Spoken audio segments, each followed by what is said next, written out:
গণিত চতুর্থ বর্ষের সুপ্রিয় শিক্ষার্থীবৃন্দ, আসসালামু আলাইকুম। আশা করি তোমরা সকলেই ভালো আছো। থিওরি অব নাম্বারস আমাদের চলমান টপিক কনগ্রুয়েন্সের উপর আজকে লেকচার 6। আজকের লেকচারে আমি লিনিয়ার কনগ্রুয়েন্স নিয়ে কথা বলতে চাই। আজকে আমরা লিনিয়ার কনগ্রুয়েন্সের সংজ্ঞা দিব এবং তার সলিউশন নিয়ে কথা বলবো। তো চলো আর কথা না বাড়িয়ে আমরা আমাদের মূল আলোচনায় চলে যাই। প্রিয় শিক্ষার্থীবৃন্দ, আলোচনার শুরুতেই আমরা লিনিয়ার কনগ্রুয়েন্সের সংজ্ঞাটি যদি একটু দেখে নিই। Linear congruence of single variable. আমি আজকে যে লিনিয়ার কনগ্রুয়েন্সের সংজ্ঞা দেব সেই লিনিয়ার কনগ্রুয়েন্সটি কতটি ভেরিয়েবলের হবে? একটি ভেরিয়েবলের। ওকে, তো চলো আমরা কোন কনগ্রুয়েন্সকে লিনিয়ার কনগ্রুয়েন্স বলবো সেটি যদি একটু দেখে নিই। AX congruence B modulo M, এই কনগ্রুয়েন্সটিকে আমরা লিনিয়ার কনগ্রুয়েন্স বলতে চাই। কেন? তুমি যদি একটু খেয়াল করো, এখানে ভেরিয়েবল আছে কয়টি? একটি, যেহেতু সিঙ্গেল ভেরিয়েবলের। আর এই ভেরিয়েবলের পাওয়ার কত? 1।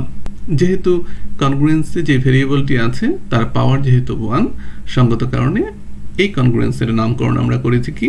Linear congruence. এখন আমরা দেখি এই কনগ্রুয়েন্সে অন্যান্য যে সকল রাশি আছে তারা কি অবস্থায় এখানে থাকবে। আমি যদি একটু মুছে ফেলি আর আমরা এখানে অন্য যে সকল রাশি আছে সেগুলো যদি একটু ইন্ডিকেট করি A, B এবং M। আমি প্রথমেই মডুলিও M এর পরিচয়টা যদি একটু দেই, Mটা কেমন হবে? Mটা হবে ন্যাচারাল নাম্বার। আর অন্য যে দুটো রাশি আছে A এবং B কেমন হবে? ইন্টিজার। তাহলে আমরা আমাদের লিনিয়ার কনগ্রুয়েন্সের সকল রাশির পরিচয় কিন্তু আমরা পেয়ে গেলাম। তাহলে আমি যদি ফাইনাল কথা বলি যে AX congruence B modulo M, এই কনগ্রুয়েন্সটিকে আমরা লিনিয়ার কনগ্রুয়েন্স বলবো অফ সিঙ্গেল ভেরিয়েবলের। তো চলো আমরা পরবর্তী আলোচনায় চলে যাই। প্রিয় শিক্ষার্থীবৃন্দ, তোমরা জানো congruence is analogous to equation. Congruence এবং ইকুয়েশন পরস্পর সমার্থক, আর যেখানে ইকুয়েশনের কথা আসবে সেখানেই আমাদের সলিউশনের কথা আসবে। তো আজকে আমরা লিনিয়ার কনগ্রুয়েন্সের সলিউশন নিয়ে তোমাদের সাথে আলাপ করতে চাই। প্রিয় শিক্ষার্থীবৃন্দ, তোমরা জানো যে কোনো ইকুয়েশনের সলিউশন 3 ধরনের হয়ে থাকে। যে এখানে ইউনিক সলিউশন হতে পারে, যে এখানে নো সলিউশন হতে পারে, অর্থাৎ তুমি কোনো সলিউশন নাও পেতে পারো, অথবা এখানে মোর দেন ওয়ান সলিউশন হতে পারে, যে তুমি একের অধিক সলিউশন পেতে পারো। এটা যে কোনো ইকুয়েশনের ক্ষেত্রে সত্য।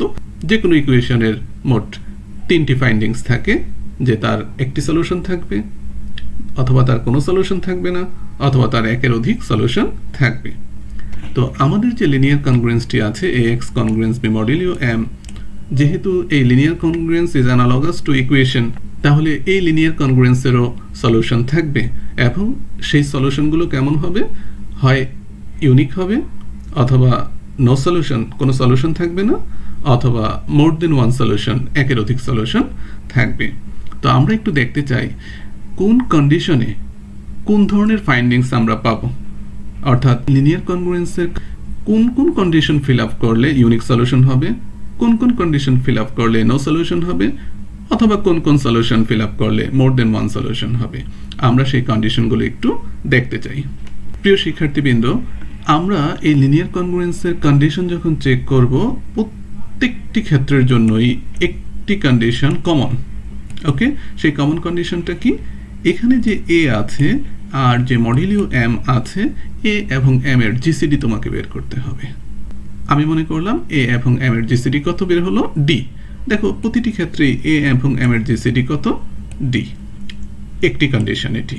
আচ্ছা, এই ডির মানের উপর বেস করে দ্বিতীয় কন্ডিশনটি চেক করা হয়।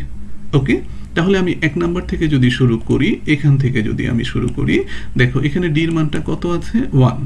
ওকে, যখন A এবং M এর জিসিডি তুমি বের করবে, সেই জিসিডিটি যদি 1 হয়, তাহলে সেই 1 দ্বারা এই বিটি ডিভাইসিবল কিনা তুমি চেক করবে। তবে এখানে একটি বিষয় উল্লেখ্য যে 1 দ্বারা সকল সংখ্যাই নিঃশেষে বিভাজ্য। সঙ্গত কারণে ইউনিক সলিউশনের ক্ষেত্রে তুমি যদি D/B অর্থাৎ 2 নম্বর কন্ডিশন চেক না করো, তাতে কোনো সংকট নেই। তাহলে মূল কথা কি দাঁড়ালো? মূল কথা দাঁড়ালো A এবং এম এর জিসিডি যদি 1 হয় তাহলে কনগ্রুয়েন্সের সলিউশন কেমন হবে? ইউনিক সলিউশন হবে। ওকে, সো এক্ষেত্রে এই 2 নম্বর কন্ডিশনটি অপশনাল। ওকে, কারণ 1 দ্বারা সকল সংখ্যাই নিঃশেষে বিভাজ্য হওয়াতে এখানে ডি বাই বি চেক না করলেও চলে। তো চলো দ্বিতীয় অংশটি যদি একটু দেখি তাহলে আমি কি পাচ্ছি দেখো, এখানেও তুমি 1 নম্বরে এ এবং এম এর, আমি আবারও দাগ দিয়ে দিচ্ছি, এ এবং এম এর জিসিডি তুমি বের করবে, সেটি আমরা ডি হিসেবে ধরে নিলাম। এই ডির মান যদি গ্রেটার দেন 1 হয়, একের চেয়ে বড় হয়, প্রথমটি ছিল কত হবে? 1 হবে। এখন আমরা বলতে চাচ্ছি ডির মান যদি একের চেয়ে বড় হয়, ওকে, তাহলে সেই ডি দ্বারা বি নিঃশেষে বিভাজ্য কিনা চেক করব। যদি ডি দ্বারা বি নিঃশেষে বিভাজ্য না হয় তাহলে আমরা একেবারে সিদ্ধান্ত দিয়ে দিব যে আমাদের কনগ্রুয়েন্সের সলিউশন কেমন? নো সলিউশন, অর্থাৎ ওই কনগ্রুয়েন্সের কোনো সলিউশন নাই। আশা করি তুমি বুঝতে পেরেছ। এখন আমরা তৃতীয় অংশটি যদি একটু দেখি, ওকে, এক্ষেত্রেও কিন্তু 1 নম্বর কন্ডিশনে আমরা এ এবং এম এর জিসিডি, আবারও দাগ দিয়ে দিচ্ছি, এ এবং এম এর জিসিডি তুমি চেক করবে এবং এ এম এর জিসিডি তুমি ডি পাবে। এই ডিটা যদি গ্রেটার দেন 1 হয়, একের চেয়ে বড় হয়, অর্থাৎ 2 নম্বরেও কিন্তু একের চেয়ে বড়, 3 নম্বরেও কিন্তু একের চেয়ে বড়। কিন্তু 2 এবং 3 এর ভিতরে পার্থক্যটা কি? যে 2 নম্বরে একের চেয়ে বড় এবং ওই ডি দ্বারা বি নিঃশেষে বিভাজ্য হবে না। আর এখন আমি যে ডিটা পাবো সেই ডি দ্বারা যদি বি নিঃশেষে বিভাজ্য হয়, কোন বিটা? এই বিটা যদি নিঃশেষে বিভাজ্য হয় তাহলে তুমি বলবে এই ডির মান যত, যদি ডির মান 5 হয় তাহলে 5টি সলিউশন বিদ্যমান, ডির মান যদি 3 হয় তাহলে 3টি সলিউশন বিদ্যমান, অর্থাৎ এক কথায় মোর দেন 1 সলিউশন বিদ্যমান। ওকে, তাহলে লিনিয়ার কনগ্রুয়েন্সের ক্ষেত্রে আমরা আসলে 3 ধরনের সলিউশন পাচ্ছি। একটি হলো ইউনিক সলিউশন, আরেকটি হলো নো সলিউশন, অর্থাৎ কোনো সলিউশন নাও পাওয়া যেতে পারে, আরেকটি হলো মোর দেন 1 সলিউশন। তো চলো আমরা পরবর্তী অংশে চলে যাই। প্রিয় শিক্ষার্থীবৃন্দ, ম্যাথমেটিক্যাল সমস্যায় যাওয়ার পূর্বে আমার মনে হয় যে মোর দেন 1 সলিউশন নিয়ে আরেকটু কথা বলে নেওয়া প্রয়োজন। কারণ আমরা একটি লিনিয়ার কনগ্রুয়েন্স কখন মোর দেন 1 সলিউশন দিবে সে সম্বন্ধে আমরা তথ্য জেনেছি। তথ্যটি যদি আবার আমি তোমাকে পরিষ্কার করে দিই, যে লিনিয়ার কনগ্রুয়েন্সে যে এ থাকবে এবং যে মডেলীয় এম থাকবে তার জিসিডি যদি ডি হয় এবং ডিটা যদি কেমন হয়? গ্রেটার দেন 1 হয়, এবং ওই ডি দ্বারা যদি বি নিঃশেষে বিভাজ্য হয় তাহলে এই লিনিয়ার কনগ্রুয়েন্স তোমাকে কি ধরনের সলিউশন দিবে? মোর দেন 1 সলিউশন দিবে। এই তথ্য তুমি জেনেছো। এখন আমাদের জানার বিষয় ওই সলিউশন কয়টি। আমরা তোমাকে এটা স্পষ্ট করে দিতে চাই, এ এবং এম এর যে জিসিডিটি তুমি পাবে ডি, এই ডি সংখ্যক রুটই কিন্তু তুমি পাবে ওই ইকুয়েশনের সলিউশন হিসেবে বা ওই কনগ্রুয়েন্সের সলিউশন হিসেবে। তাহলে আমরা বলতে চাচ্ছি যে আমাদের লিনিয়ার কনগ্রুয়েন্সের সলিউশন হবে ডি সংখ্যক। ওকে, আর তুমি জানো সলিউশন মানেই হলো কি ওই ইকুয়েশনের মূল। তাহলে আমি এখানে লিখে দিয়েছি দে আর এক্স্যাক্টলি ডি ইনকনগ্রুয়েন্ট রুট। ওকে, কয়টি রুট? ডি সংখ্যক রুট। ডিটা কোথা থেকে পাবে? এ এবং এম এর জিসিডি থেকে। আর ইনকনগ্রুয়েন্টের ব্যাখ্যা আমি তোমাকে এর আগের ক্লাসেও বলে দিয়েছি। ওকে, যে ওখানে যে সলিউশনগুলো আসবে তারা কনগ্রুয়েন্ট না, কার জন্য? মডেলীয় এম এর জন্য। ওকে, তারা কখনোই কনগ্রুয়েন্ট হবে না, কার জন্য? মডেলীয় এম এর জন্য। আশা করি তুমি পূর্ববর্তী ক্লাস লেকচার দেখে ইনকনগ্রুয়েন্ট সম্বন্ধে বিস্তারিত তুমি জানতে পারবে। ওকে, এখন প্রশ্ন হলো যে ডির মান যদি 5 হয় তাহলে ওই 5টি রুট তুমি কিভাবে বের করবে? ওকে, এই টেকনিকটি আমি তোমাদেরকে একটু বলে দিতে চাই। আমি যদি এখন সবকিছু একটু মুছে ফেলি আর তোমাকে বলি যে এখানে কন্ডিশনটার দিকে তুমি একটু খেয়াল করো, এ এবং এম তার জিসিডি কত? ডি, এবং ডিটা অবশ্যই একের চেয়ে বড় এবং ওই ডি দ্বারা বি নিঃশেষে বিভাজ্য। তাহলে আমরা সেই ডি দ্বারা এ কে, বি কে এবং তার মডেলীয় এম কে ডি দ্বারা দেখো আমরা ভাগ করে দেব। ওকে, এই ভাগ করার ফলে মজার একটি ইস্যু আসবে। এই ভাগ করার ফলে এই এ বাই ডি এবং এম বাই ডির জিসিডি তখন কিন্তু 1 হবে। ওকে, তাহলে তুমি একটু খেয়াল করে দেখো তো, এই লিনিয়ার কনগ্রুয়েন্সে এ বাই ডি এবং এম বাই ডির জিসিডি যদি 1 হয় তাহলে এই লিনিয়ার কনগ্রুয়েন্সের সলিউশন কয়টি হবে? সলিউশন কিন্তু একটি হবে এবং সেই সলিউশনটিকে তুমি কত ধরে নাও এক্স নট। আমরা কিন্তু আমাদের ইউনিক সলিউশনের ক্ষেত্রে যদি তুমি কন্ডিশনটা একটু খেয়াল করো, এ এবং এম এর জিসিডি হলো ডি এবং সেই ডিটা যদি 1 হয় আর 1 দ্বারা তো বি নিঃশেষে বিভাজ্য হবে, এটা এই জন্য চেক না করলেও কোনো সমস্যা নেই। তাহলে ওই লিনিয়ার কনভার্জেন্সের সলিউশন কয়টি? ইউনিক। ঠিক দেখো এর সাথে কিন্তু মিলে যায়। What is a? এক্স এর সহগ।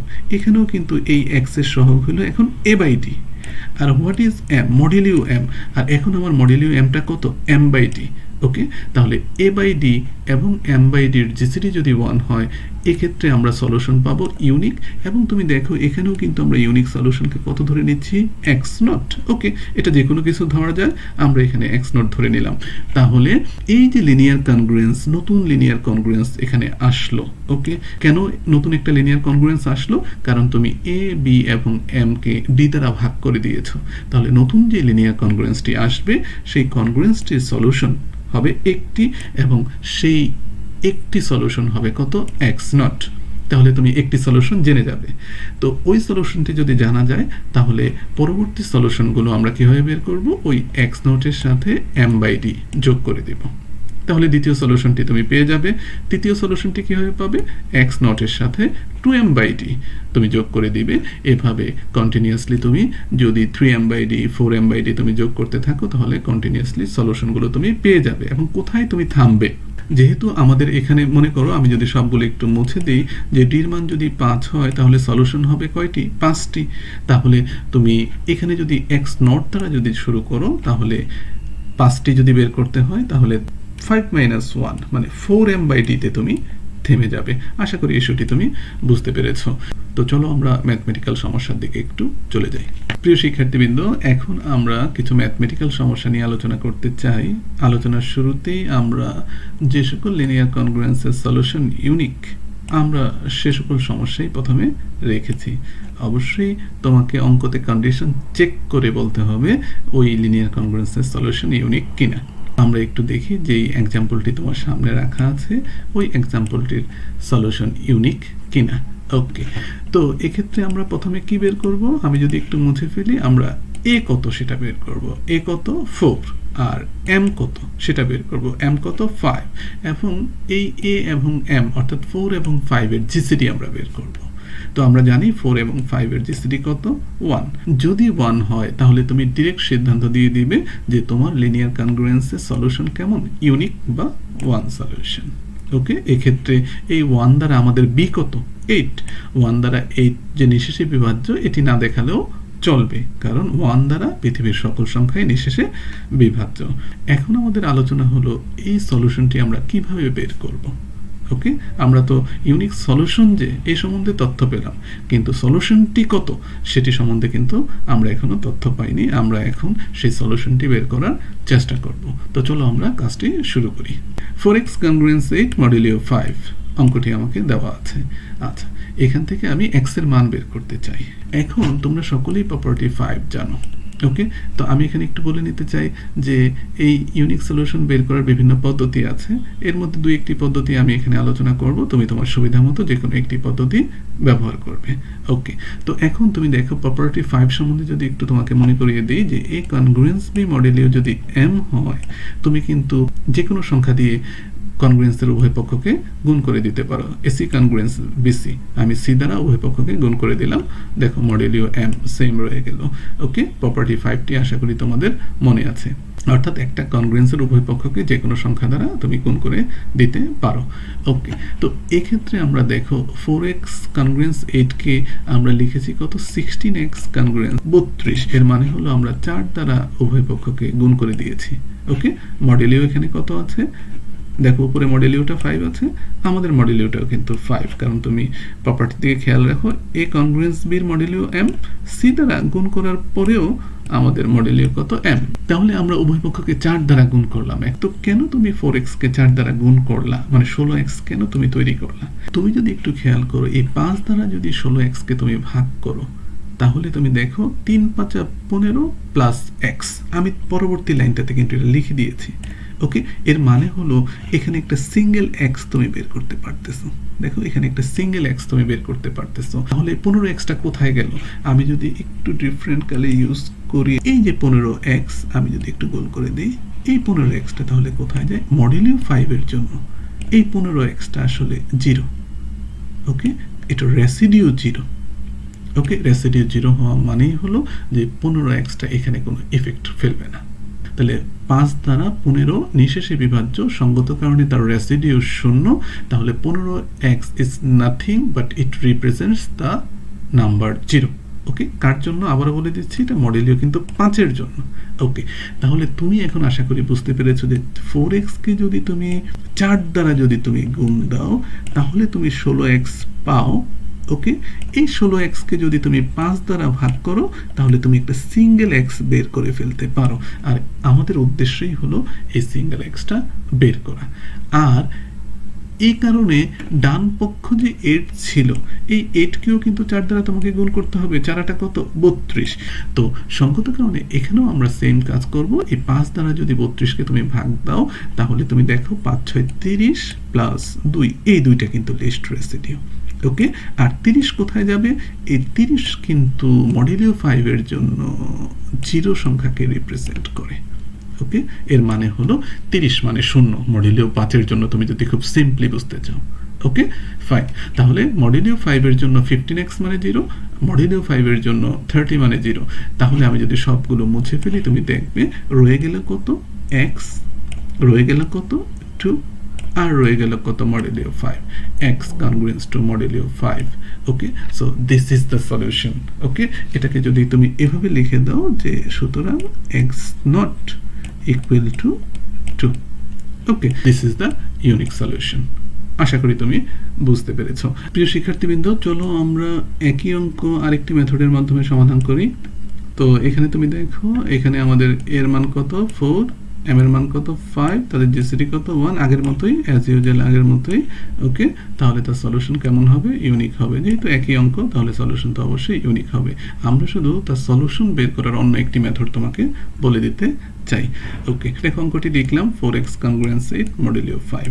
আর আমরা এই সূত্রটি তোমাকে বিভিন্ন সময় আমি বলে দিয়েছি যে সি এ congruence সিবি যদি হয়, মডুলিও যদি এম হয়, এবং এই যে সিটা আছে এই সির সাথে এম এর জিসিডি যদি 1 হয়, ওকে, সি এম ইকুয়াল টু 1, এটা ভালো করে খেয়াল রাখবে। সি এম ইকুয়াল টু যদি 1 হয় তাহলে ওই সি দ্বারা কিন্তু তুমি এই যে উভয় পক্ষকে ভাগ করে দিতে পারো। তাহলে কত থাকবে? এ কনগ্রুয়েন্স বি মড এম, এ কনগ্রুয়েন্স বি মড এম। ওকে, আর এই সূত্রটি আমরা এখানে প্রয়োগ করব। এখন এই সূত্রটি প্রয়োগ করতে গেলে এখানে একটা কনফিউশন আসে। আমি সেই কনফিউশনটি একটু বলে দিই। যেমন তোমার এখানে মনে হতে পারে যে 4 5 ইকুয়াল টু 1, তাহলে এই যেহেতু 4 5 ইকুয়াল টু 1, ওকে, যেহেতু আমরা এখানে বলছি সি এম ইকুয়াল টু 1, তাহলে এই 4 5 ইকুয়াল টু 1 তাহলে এই 4 দ্বারা বোধহয় আমরা ভাগ করে দিয়েছি, কিন্তু এটা কিন্তু মোটেও সত্য না। ওকে, এই 4 দ্বারা বোধহয় আমরা একে ভাগ করে দিয়েছি, উভয় পক্ষকে আমরা ভাগ করে দিয়েছি। ওকে, এই অংশটা আমি একটু ক্লিয়ার করতে চাই, কারণ এখানে যে 4 5 ইকুয়াল টু 1 এটা মূলত এ এম ইকুয়াল টু 1। তুমি যদি সূত্রটা একটু খেয়াল করো তাহলে তুমি দেখবে এটা আসলে কি? A m equal to 1। Okay, আমার কিন্তু দরকার সি এম ইকুয়াল টু 1 কিনা, সেই সি দ্বারা আমরা কিন্তু ভাগ করব। ওকে, তাহলে তুমি অবশ্যই খেয়াল করবে আমরা যে 4টা এখানে ব্যবহার করেছি এই 4টা কিন্তু এই এ না, এই এ না। ওকে, তো এটার পার্থক্যটা আমি একটু তোমাকে বলে দিই। তাহলে তোমার বুঝতে সুবিধা হবে। তুমি খেয়াল করো, সির সাথে যে এটা আছে এই এটা একটা পূর্ণ সংখ্যা, আর এই সির সাথে যে বিটা আছে এই বিটা একটা পূর্ণ সংখ্যা। ওকে, তাহলে তোমাকে এমনভাবে সিকে নিতে হবে যাতে যেই এ বিটা থাকবে তারা কেমন থাকে? পূর্ণ সংখ্যা হিসেবে থাকে। এ কনগ্রুয়েন্স বি মড এম, যে এ কনগ্রুয়েন্স বি মড এম তুমি পাবে সেটা কেমন হবে? এটা কেমন হবে? পূর্ণ সংখ্যা। বিটা কেমন হবে? পূর্ণ সংখ্যা। অবশ্যই এটা হতে হবে। ওকে, কেন আমি এই কথাটি বলতেছি? দেখো আমি যদি আরেকটি সমস্যা এখানে লিখি তাহলে তোমার আমার কথাটি বুঝতে তোমার অনেক বেশি সুবিধা হবে। দেখো 4x congruence 2 আমি যদি এখানে লিখি মড কত? মড হলো 5। ওকে, মড হলো 5। ওকে, এই সমস্যাটি যদি তোমাকে দেই আর তুমি কিন্তু হুট করে আমাকে বলে দিবে কি এই 4 এবং 5 এর জিসিডি কত? 1। খেয়াল করে দেখো 4 এবং 5 এর জিসিডি 1, তাহলে তুমি 4x কে 4 দ্বারা ভাগ করে দিবে, কনগ্রুয়েন্স 2 কে অবশ্যই 4 দ্বারা ভাগ করে দিবে এবং মডেলিও কত লিখবে, মডেলিও কত লিখবে 5। কিন্তু এটা কি তুমি লিখতে পারো কিনা, এটা কি ঠিক হলো, এটা কখনোই ঠিক হলো না, এটা ক্রস, আমি দুবার ক্রস দিয়ে দিলাম। ওকে, কারণ তুমি এই ভুলটা করা যাবে না। এটা হলো এ, দিস ইজ এ আর this is m. M congruence 1 হলে ওই এ দ্বারা কিন্তু আমি ভাগ করতে না করেছি, এই এ দ্বারা কিন্তু আমি ভাগ করব না, আমি ভাগ করব কি দ্বারা, আমি ভাগ করব এই সি দ্বারা। ওকে, তাহলে এই এ এবং সির মধ্যে পার্থক্যটা আমরা যদি একটু ক্লিয়ার করে দিই। ওকে, তাহলে দেখো এখানে কি দাঁড়াচ্ছে, দেখো এই 4x থেকে যদি তুমি 4টাকে আউট করো তাহলে এখানে একটা 1x থাকে, তাই তো? আর এখানে যদি এই পক্ষকে যদি তুমি দেখো, এখানে যদি 4কে যদি তুমি কমন না, তাহলে এখানে কত আসে, হাফ আসে। তাহলে আমাদের এই লিনিয়ার কনগ্রুয়েন্সে এ এবং বির মান আমি স্পষ্ট করে বলে দিয়েছি এটা কি পূর্ণ সংখ্যা, হাফ আসার কোনো সুযোগ এখানে নাই। তাহলে সঙ্গত কারণে এই অঙ্কতে তুমি উভয় পক্ষকে 4 দ্বারা তুমি ভাগ করতে পারবে না। আশা করি তুমি বিষয়টি মনে রাখবে। তাহলে কত দ্বারা তুমি ভাগ করতে পারবে, আমি যদি তোমাকে বলে দিই, আমি এখানে লিখি 2 into twice x, 2 into twice x, ওকে, কনগ্রুয়েন্স, ওকে, 2 into 1, এই যে 1টা পূর্ণ সংখ্যা, 1টা কেমন এখন হলো পূর্ণ সংখ্যা, আর এখানে তোমার কত আছে, এখানে তোমার মোট কত আছে 5, ওকে, মোট হলো 5। এখন কিন্তু তুমি উভয় পক্ষকে 2 দ্বারা ভাগ করে দিতে পারো, 2 দ্বারা ভাগ করে দিতে। কেন তুমি 2 দ্বারা ভাগ করতে পারো, কারণ এই 2 এবং 5 এর জিসিডি কত, 2 এবং 5 এর জিসিডি হলো 1। আশা করি তুমি বুঝতে পেরেছো যে এই 2 এবং এই যে 5 তার জিসিডি কত 1, আর যদি 1 হয় তখন কিন্তু 2 দ্বারা উভয় পক্ষকে ভাগ করতে পারো। এবং মজার ব্যাপারটা হলো 2 দ্বারা ভাগ করলে কোনো ফ্র্যাকশন কিন্তু আর আসবে না। ওকে, কিন্তু এখানে যদি 4 দ্বারা ভাগ করা শুরু করো তাহলে কিন্তু একটা ফ্র্যাকশন সংখ্যা চলে আসে, হাফ। ওকে, তাহলে আমাদেরকে খেয়াল রাখতে হবে যে 4, 5 ইকুয়াল টু 1 হলে আমি উভয় পক্ষকে 4 দ্বারা ভাগ করে দেব, ব্যাপারটা মোটেও তা না। ওকে, আমাকে খেয়াল রাখতে হবে এই 4, 5 এর 4টা হলো এ, কিন্তু আমি যে সংখ্যা দ্বারা ভাগ করতে বলতে চাচ্ছি সেটা হলো সি। তাহলে সিটা তোমাকে খুব স্পষ্ট করে বের করতে হবে। এখন আমি সবকিছু মুছে ফেলে আমি আমার সিটা একটু বের করি। তো সিটা বের করা মানে কি, 4 ইন্টু, আমরা এই হলো আমাদের প্রদত্ত অঙ্ক, এই অঙ্কতে 4টা যদি বের করি তাহলে 1x, ওকে, কনগ্রুয়েন্স, ওকে, 8 আছে, তাহলে 4 ইন্টু 2, আর এখানে আমি মোট কত লিখলাম, মোট আমি 5 লিখলাম। ওকে, তুমি এখন দেখো এই 4 এবং এই 5, অর্থাৎ এই 4 এবং এই 4 আমি যোগ করে দিই, একই 4, this is the c, okay, this is c, okay, এই 4, দিস ইজ সি। ওকে, তাহলে এই সি এবং এই যে আমাদের মডেলীয় এম আছে তার জিসিডি 1 কিনা, তাহলে তুমি দেখো এই 4 এবং 5 এর জিসিডি 1। ওকে, এই জায়গাটা একটু খেয়াল রাখবে, কারণ অনেক সময় এটা নিয়ে বেশ কনফিউশন হয়ে যায়, আমরা কোনটা দ্বারা ভাগ করলাম, 4, 5 ইকুয়াল টু 1, যেহেতু 4, 5 ইকুয়াল টু 1, এখন কিন্তু এই 4 হলো কার মান, এই 4 হলো সির মান। তাহলে এই 4 দ্বারা আমরা উভয় পক্ষকে ভাগ করে দিলাম, আর ভাগ করে দিলে তুমি ইজিলি x কনগ্রুয়েন্স টু মোট 5 তুমি পেয়ে যাও। আগের উত্তরটাও কিন্তু ছিল x কনগ্রুয়েন্স টু মোট 5। আশা করি মেথডটি তুমি বুঝতে পেরেছো, এবং এখানে যে অবস্টেকল আছে সেই অবস্টেকলটাও কিন্তু আমি বুঝিয়ে দিলাম। ওকে, সি এবং এর মধ্যে তুমি পার্থক্যটা খেয়াল রাখবে, এবং এমনভাবে তুমি সিটাকে বের করে নিয়ে আসবে যাতে কোনো ভগ্নাংশ বা ডেসিমাল সংখ্যা না আসে। অবশ্যই এ এবং বি কেমন আসতে হবে, পূর্ণ সংখ্যা। আশা করি বিষয়টি তুমি খেয়াল রাখবে। তো চলো আমরা পরবর্তী সমস্যার দিকে চলে যাই। প্রিয় শিক্ষার্থীবৃন্দ, আলোচনার এ পর্যায়ে আমরা একটি লিনিয়ার কনগ্রুয়েন্স তোমাদের সামনে রেখেছি, 15x কনগ্রুয়েন্স 24, মডেলীয় কত 35। তো আমরা এমন সমস্যা এখানে নিয়ে এসেছি যাদের সলিউশন কেমন হবে, নো সলিউশন। তবে এই সমস্যাটি বা অন্য যে কোনো লিনিয়ার কনগ্রুয়েন্সের যে কোনো সলিউশন নাই, এটি কিন্তু তুমি কন্ডিশন চেক করে বলবে। তাহলে আমাদের কন্ডিশন আমরা চেক করে ফেলি যে আমাদের এ কত 15, এম কত 35। তাহলে 15 এবং 35 এর জিসিডি তুমি বের করবে। জিসিডি কত 5, এবং 5টা অবশ্যই গ্রেটার দেন 1। আর 5 যদি গ্রেটার দেন 1 হয় তাহলে ওই 5 দ্বারা বি, আমি বিটাকে একটু ডিফারেন্ট কালি দিয়ে ইন্ডিকেট করি, আমাদের বি কত 24। 5 দ্বারা বি নিঃশেষে বিভাজ্য কিনা এটা তুমি চেক করবে। যদি নিঃশেষে বিভাজ্য না হয়, যেমন 5 দ্বারা 24 নিঃশেষে বিভাজ্য না, তাহলে তুমি বলবে তোমার কনগ্রুয়েন্সের কোনো সলিউশন নেই। Very simple. তাহলে কন্ডিশনটা আমি আবার একটু বলে দিই, a m equal to d greater than 1। ওই ডি দ্বারা যদি বি ওকে, এই ক্ষেত্রে বি কত 24 নিঃশেষে বিভাজ্য না হয় তাহলে কনগ্রুয়েন্সটির আসলে কোনো সলিউশন থাকবে না। আশা করি ইস্যুটি তুমি বুঝতে পেরেছো। তো চলো আমরা পরবর্তী সমস্যার দিকে একটু চলে যাই। প্রিয় শিক্ষার্থীবৃন্দ, আলোচনার এই পর্যায়ে আমরা এমন একটি কনগ্রুয়েন্স রেখেছি বা লিনিয়ার কনগ্রুয়েন্স রেখেছি যার সলিউশন হবে মোর দেন ওয়ান সলিউশন। আমরা কন্ডিশনটিও চেক করব এবং চেক করে এই কনগ্রুয়েন্সটির সলিউশন যে মোর দেন ওয়ান সে সম্বন্ধে আমি তথ্য দিব। তো চলো আমরা সমস্যাটি একটু দেখে ফেলি। 18x congruence 30 মডেলিও 42। তাহলে প্রথমে আমাকে কি চেক করতে হবে, এ কত। আমি যদি একটু ডিফারেন্ট কালি ব্যবহার করি, আমরা এ পেলাম কত 18, তাহলে 18, এবং আমাদের এম কত 42, আমরা লিখে ফেললাম 42। এ এবং এম এর জিসিডি আমরা বের করব। তাহলে 18 এবং 42 জিসিডি কত 6। ওকে, গ্রেটার দেন 1, যেহেতু 6 গ্রেটার দেন 1, এই 6 দ্বারা আমাদের বি, এখন যদি আমি একটু ডিফারেন্ট কালি ব্যবহার করি, আমাদের বি কত 30। এই 6 দ্বারা 30 নিঃশেষে বিভাজ্য কিনা তুমি চেক করবে। তুমি দেখলে 6 দ্বারা 30 নিঃশেষে বিভাজ্য, তাহলে তুমি বলবে যে আমাদের লিনিয়ার কনগ্রুয়েন্সের রুট কয়টি, 6টি, 6 রুট, অর্থাৎ তার সলিউশন কেমন, মোর দেন 1। ওকে, একের অধিক সলিউশন, এবং সেই সলিউশন মোট কয়টি, সেই সলিউশন মোট হবে ডির মান। তো ডির মান কত 6, তাহলে আমাদের সলিউশন হবে কয়টি, 6টি, বা রুট হবে কয়টি, 6টি। আশা করি তুমি বুঝতে পেরেছো। এখন আমরা দেখব এই রুটগুলো আমরা কিভাবে বের করব।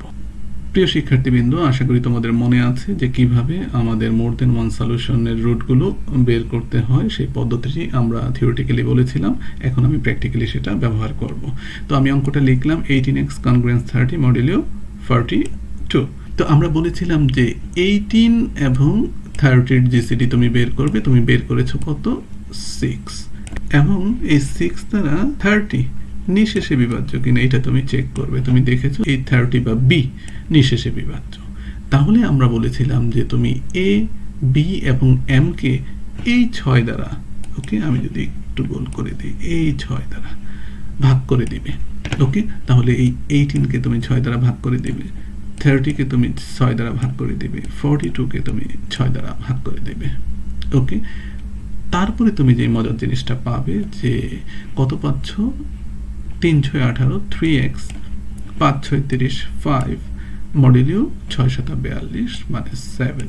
ওকে, আমি যদি সবগুলো একটু মুছে ফেলি আর এই কনগ্রুয়েন্সটার দিকে যদি তুমি একটু লক্ষ্য করো, ওকে, তাহলে তুমি এখান থেকে দেখো কি পাচ্ছ যে এই 3 এবং 7। ওকে, এখন কিন্তু আমাদের এ হলো 3, তাহলে আমি যদি লিখি এ হলো 3 আর আমাদের এম কত 7, মজার ব্যাপার হলো এই দুটোর জিসিডি কিন্তু এখন 1। ওকে, আর তুমি জানো যে কোনো লিনিয়ার কনগ্রুয়েন্সের এ এম এর জিসিডি যদি 1 হয় তাহলে তার সলিউশন কেমন হবে, ইউনিক হবে। অর্থাৎ যেই অঙ্কটি আমাকে দিয়েছিল সেই অঙ্কটিকে কনভার্ট করে আমরা এমন একটা কনগ্রুয়েন্সে নিয়ে এসেছি যে কনগ্রুয়েন্সের সলিউশন হবে এখন কেমন, ইউনিক। আমাদের প্রথম কাজ হবে সেই ইউনিক সলিউশনটি বের করে ফেলা।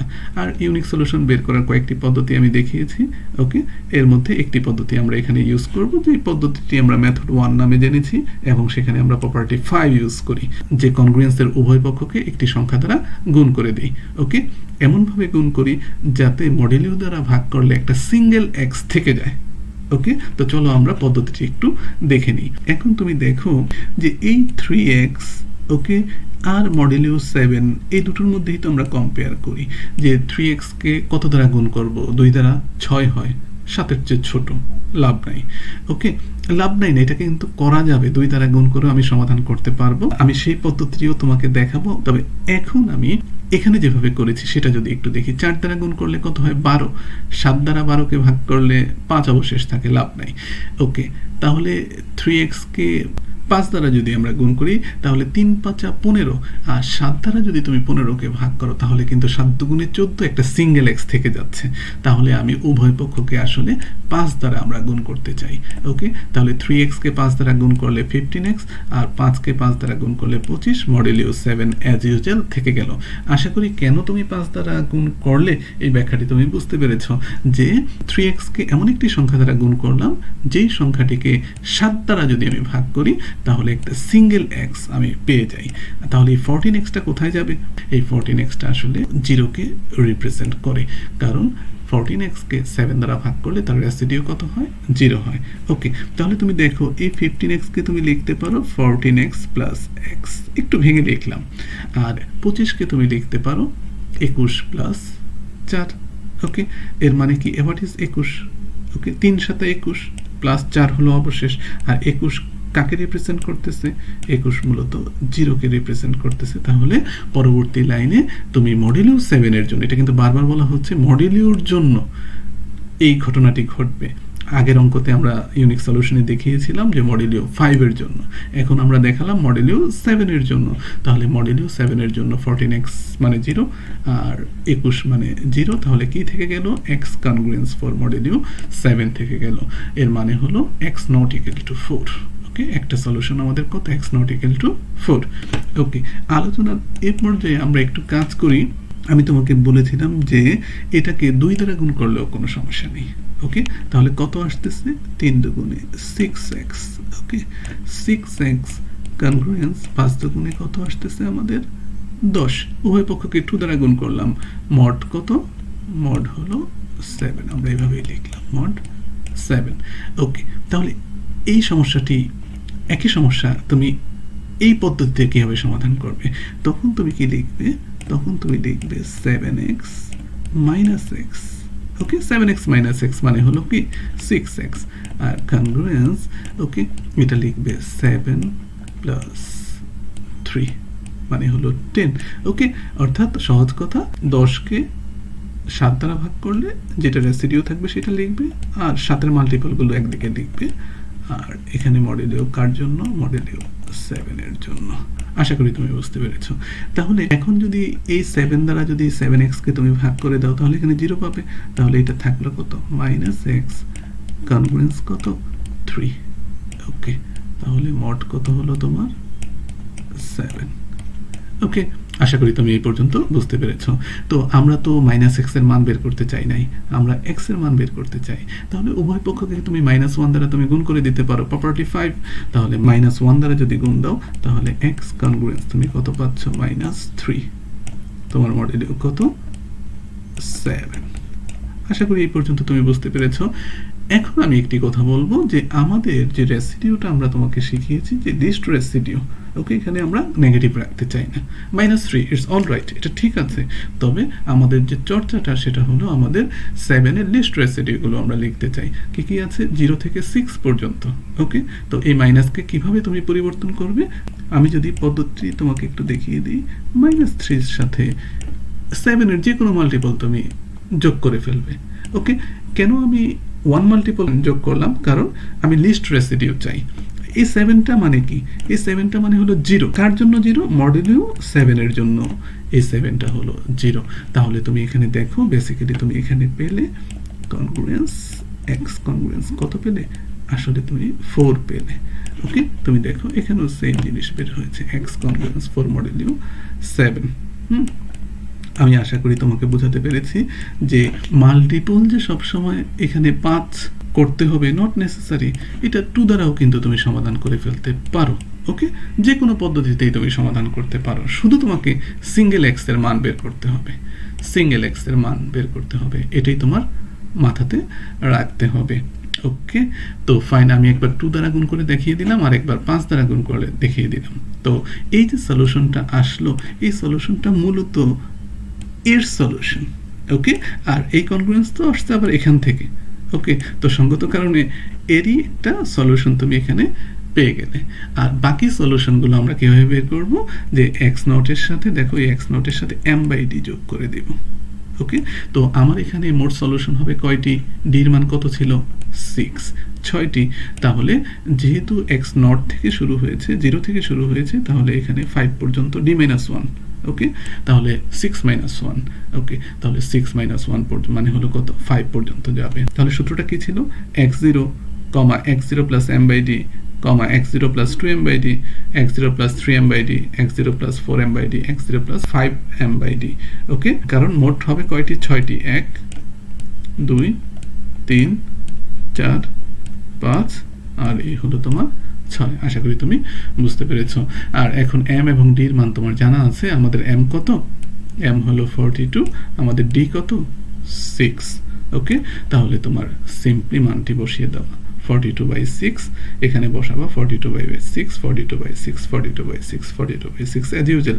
ভেরি সিম্পল যোগ বিয়োগ, আমি যোগ বিয়োগ নিয়ে কথা বলবো না, আর তুমি তারপরে যোগ বিয়োগ করে দিলে একটা পাবে 4, আরেকটা পাবে 11, আরেকটা পাবে 18, একটা পাবে 25, 32, 39 এবং এরা পরস্পর ইনকনগ্রুয়েন্ট। কোন মডিউলের জন্য? এই 42 মডিউলের জন্য এরা ইনকনগ্রুয়েন্ট। আশা করি কিভাবে মোর দেন ওয়ান সলিউশন বের করতে হয় এই পদ্ধতিও তুমি বুঝতে পেরেছো। পরবর্তী লেকচারে আমরা আরও কিছু ম্যাথমেটিক্যাল সমস্যার সমাধান আমরা করে দেব। আজকে এই পর্যন্তই। আসসালামু আলাইকুম।